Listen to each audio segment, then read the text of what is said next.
हर हर महादेव, मैया पार्वती की जय। महादेव के चरणों में कोटि कोटि प्रणाम बा। प्रणाम के शुभकार करें मैया पार्वती के चरणों में कोटि कोटि प्रणाम बा।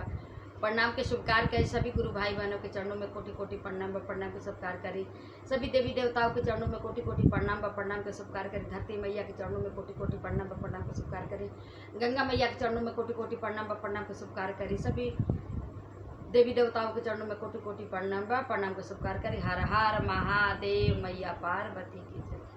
देखिए बहन, एक बार की बात है, एक रानी श्रृंगार और राजा सादाबिरिस थे। वो दोनों लोग एक दूसरे से बहुत प्रेम करते थे, बेइंतहा प्रेम करते थे। एक दूसरे के बिना वो लोग रह नहीं पाते थे। तो पहले के जो थे वो प्रेम करते थे। आजकल के बच्चे लोग जो है प्यार करते हैं। प्रेम करना कोई गुनाह नहीं है। प्रेम हर एक माँ बाप भाई बंधु सबसे प्रेम करता है। प्रेम करना चाहिए और प्रेम का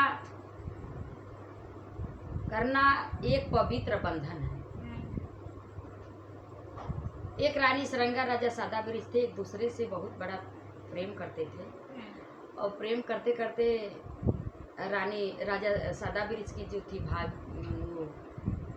जो राजा सादाबिरिस की भाभी थी, वो कहने लगी राजा सादाबिरिस से कि आपकी कौन रानी श्रृंगार है, बेइंतहा प्रेम करते हैं, जरा उनसे हमको भी मिलाओ, हम भी तो देखे कौन है।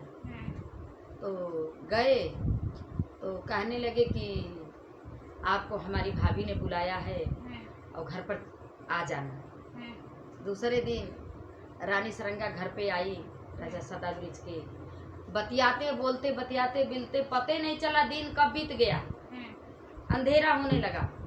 जब अंधेरा हुआ तो कहने लगी कि अरे ये तो अंधेरा हो गया, हम कैसे घर जाऊंगी। अब तो घर में गांव जब अब जाएंगी तो सभी लोग एक दूसरे से बात करेंगे, हमसे पूछेंगे कि तुम कहाँ से आ रहे, किसके घर गई थी, तो हम क्या बताएंगे। तो कहने लगी राजा सादाबिरिस की भाभी एक कंडा सुलगा के दे दी और देने के बाद कह रही हैं कि जाओ, अगर कोई तुमसे पूछेगा कि किसके घर गई थी, कहाँ से आ रही हो, तो तुम कहना कि हम आगी लेने के लिए गए थे। पहले के ज़माने में तो उतना माचिस होता नहीं था, तो एक दूसरे के घर पहले लोग जाते थे। भाभियाँ थी, उनसे सब नंदे मिलती थी और भाभी बुलाती थी। बहुत अच्छा प्रेम एक दूसरे से होता था। अब तो न कोई भाभी न कोई ननद, कोई कहीं नहीं रह गया, कोई रिश्ते नहीं रह गया। उसके बाद में जब कंडी लेकर के हाथ में आई तो कहने लगी कि हम कौने बहने जाएं। तो कह रही हैं क्या बहन, क्या करें। देखिए आइए सुनते हैं रानी श्रृंगार कैसे अपने भाभी से कहती हैं, उनकी भाभी क्या कहती है। सोना सोना हो भाभी हम रे बचनिया रे हम रे बचनिया हो कवने बहाने घरे जाई बहेरा राम हो कवने बहाने घरे जाई बहेरा हाथावा गले हो रानी श्रृंगारी रे गोई दिया रे चिपा रे गोई दिया हो अगिया बहाने घरे जा बुलाए राम राम हो अगिया बहाने घरे जा बुलाए राम। कहती हैं कि हाथ में चिपरी ले लो और उसी के बहाने अपने घर निकल जाओ। रानी श्रृंगार हाथ में चिपरी लेती हैं और जैसे घर में अपने घुसती हैं वैसे उनके पिताजी उनको देख लेते हैं। जब देख लेते हैं तो कहते तो कुछ नहीं है, भाई लड़की जात है, कहते कुछ नहीं है। कहते हैं अपने बेटा से और अपने रानी सरंगा की माँ से कि अब लड़की बड़ी हो गई है, इसका अब शादी के लिए बर लड़का खोजे, बर ढूंढें, क्योंकि बेटी अब बड़ी हो गई है।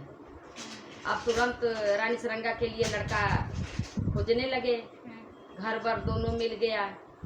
तो अब रानी सरंगा परेशान होने लगी कि अब तो हमारी शादी भी हो जाएगी, हम अपने ससुराल चली जाऊंगी और आपसे हमारा शादी भी नहीं हुआ, आपके बिना हम रह नहीं पाएंगे।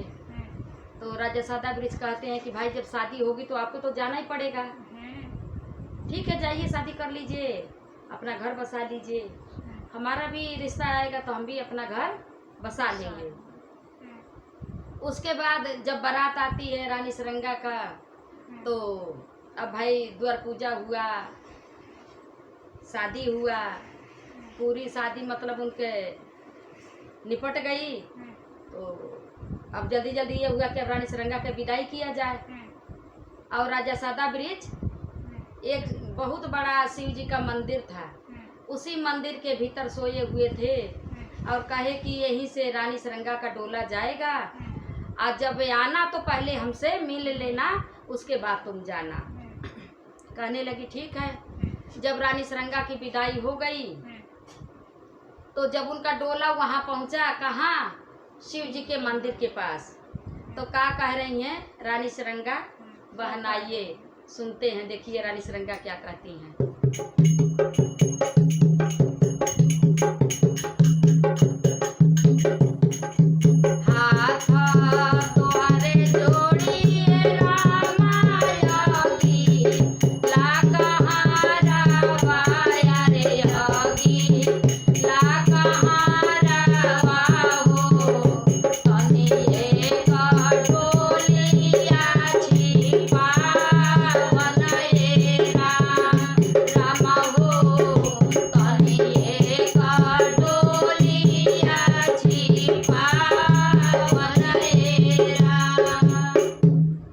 जब कहती हैं रानी सरंगा, तो वो जो कहार जो थे अगला, तो वो कहा कि हो सकता है प्यास लगी होगी, या मतलब बहुत से काम होते हैं, लाओ भाई रोक देते हैं डोली, अपना उतर करके वो लोग डोली छिपा के इधर उधर कहार हो गए। जब कहार हो गए तो रानी सरंगा निकली डोली से और निकल के कहाँ पहुँची, शिव जी के मंदिर में। जब मंदिर में पहुँची वहाँ लगी जगाने कि उठिए ना उठिए, अब हम जा रहे हैं अपने ससुराल, उठ जाइए, अब हम अपने ससुराल जा रहे हैं। लेकिन भगवान भोलेनाथ की ऐसी कृपा थी, ऐसी महिमा थी कि उनकी नींद जब लगी एक बार तो फिर रानी सरंगा चली भी गई, लेकिन उनकी नींद नहीं खुली। उसके बाद में जब रानी सरंगा जगाते जगाते थक गई तो कहार क्या कह रहे हैं बाहर से,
कहती है कि 12 बरिस का मतलब यहाँ पर किसी ने शिव बाबा को न धोया है न नहलाया है, 12 बरिस से ये मंदिर बंद था, तो इनको साफ सुथरा कर रही हूँ, भट्ठे हुए हैं धूल मिट्टी से, तो तब हम पूजेंगी।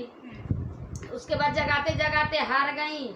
जब राजा सादा वृक्ष नहीं उठे तब का करी कि अपन पल्लो फाड़ के, आंचल फाड़ के और कानी अंगुली काट के और उससे लिख दी कि अब रानी सरंगा जा रही है, रानी सरंगा के पीछे मत आना, क्योंकि अब इस रानी सरंगा से भेंट नहीं होगा।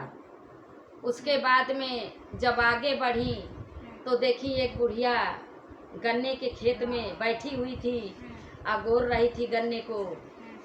तो पहुंची जब इनका डोला तो कहने लगी कि ये माँ, इधर से एक लवंडा आएगा ना तो उसको मना कर दीजिएगा कि घर लौट जाओ, अब उस डोला से भेंट नहीं होगा। अब जैसे रानी सरंगा अपने घर पहुंची वैसे राजा सादा वृक्ष की आंखें खुली और तुरंत उठे, झटके से देख रहे हैं। वो चिट्ठी उठाए और पढ़े कि अब इस डोला से भेंट नहीं होगा, रानी सरंगा से भेंट नहीं होगा, पीछे मत आना, अपने घर वापस लौट जाना। वो कहाँ माने राजा सादा वृक्ष। अब भागते भागते भागते भागते जा रहे, कहाँ पहुँचे? वो बुढ़िया माँ के पास। उसके पास जाके खड़े हुए और कहें कि माँ, इधर से एक कोई डोला गया है। तो बुढ़िया कहने लगी कि हाँ बेटा, डोला तो गया है, लेकिन उस डोले से अब भेंट नहीं होगा, आप घर लौट जाओ।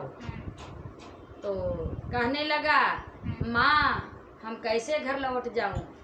एक दूसरे से हम लोग बहुत गहरा प्रेम करते थे, हम रानी सरंगा के बिना रह नहीं पाएंगे। बुढ़िया माँ कहने लगी, अच्छा बेटा लो जल्दी जल्दी एगो गन्ना चूस लो, और गन्ना चूस के कि मतलब जब ले गन्ना चूसेंगे तब ले रानी सरंगा का डोला उसके घर पहुंच जाएगा, नहीं तो ये जाएगा रास्ता में तो बाधा डालेगा। जल्दी जल्दी जल्दी जल्दी राजा सादा वृक्ष क्या किया कि गन्ने को चूस लिए और चूस करके और कहने लगे कि माँ अब हम जा रहे हैं। कहे कि बेटा जाने से कोई फायदा नहीं है, ये जरा गुलवा को दोहरा लो ना, जो गन्ना चूसा था उसमें जो छिलका छिला था उसको कहीं कि दोहरा लो, दोहरा के चूसो तो जरा। तो जब दोहरा के चूसे तो उसमें से रस नहीं निकला, तो बस बुढ़िया के गलवा में मारा, तड़ाक दे। जब तड़ाक दे मारा तो कही कि बेटा अब जितने ये गुलवा में रस है उतने वो लड़किया में रस बचा है, अब मत जाओ उसके पीछे, घर वापस लौट जाओ। फिर काहे के लिए राजा सादा वृक्ष भागते भागते कहाँ पहुँचे? रानी सरंगा के ससुराल। जब ससुराल पहुँचे तो वहाँ जोगी का वेश बना लिए और बना करके और एक सरंगी ले लिए, जोगी वाली सरंगी ले लिए और बस एक के गाना गा में। कौन सा गाना गाए बहन? कौन सा? आइए सुनते हैं।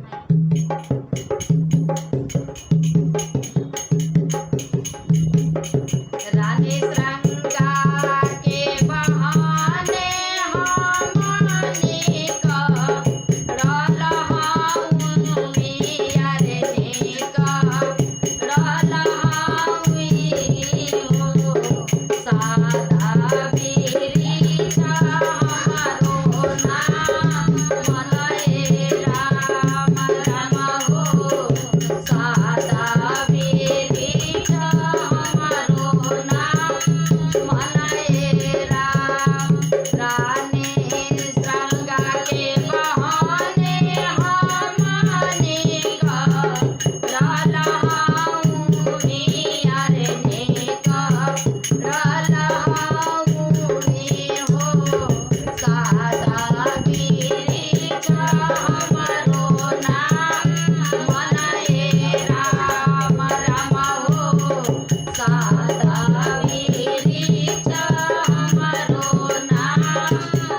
रानी सरंगा के बहाने हम निकलन हई और सादा वृक्ष हमारा नाम है, घर द्वार हम रानी सरंगा के लिए छोड़ दिए हैं।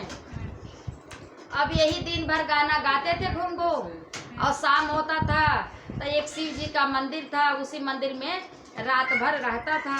फिर सुबेरा होता था, फिर गांव में वही धुनी लगाता था जोगी। तो उनकी सास और उनकी ननद सुनी, किसकी? रानी सरंगा की।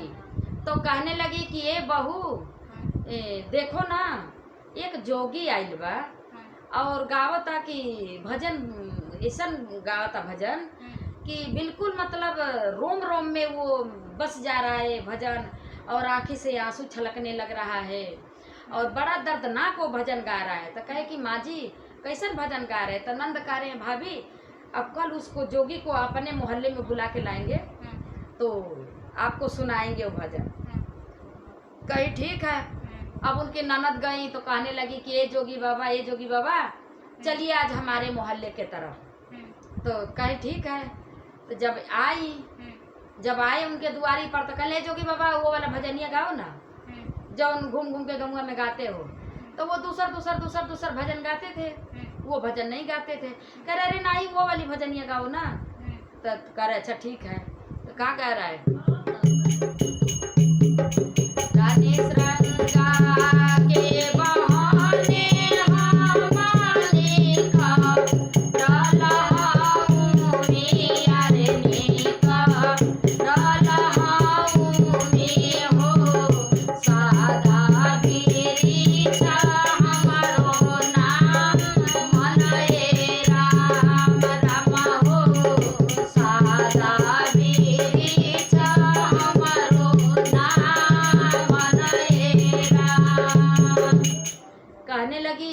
कुछ उसके भी मन में आने लगा कि ये वही है। और देखो हम कहे थे लौटने के लिए, लौटा नहीं है, वही है। देखो आ गया गाँव में। अब तो हमारे सास ससुर सब लोग सुनेंगे तो क्या कहेंगे। तो कहने लगे माँ जी एक काम करिए कि इसको भिक्षा दे दीजिए और यहाँ से कहिए कि चला जाए, अब हमारे दुआरी पर ना आएगा। तो जब भिक्षा लेकर के गई माता जी देने के लिए तो क्या कह रहा है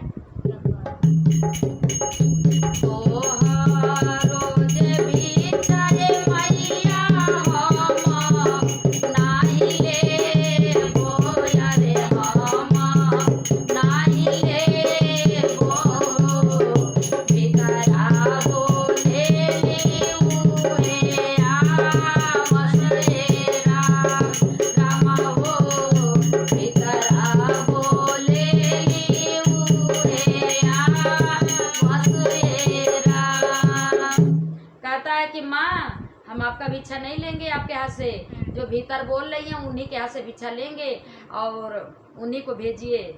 तो सोची माँ कि हो सकता है कि हमारी बिटिया बुला के ले आई है, उसी के हाथ से कह रहा होगा कि मतलब भिक्षा लेंगे। तो कह रही है कि बेटी जाओ तुम ही दे आओ ना, जाओ दे आओ। तो कह रहा है कि क्या कह रहा है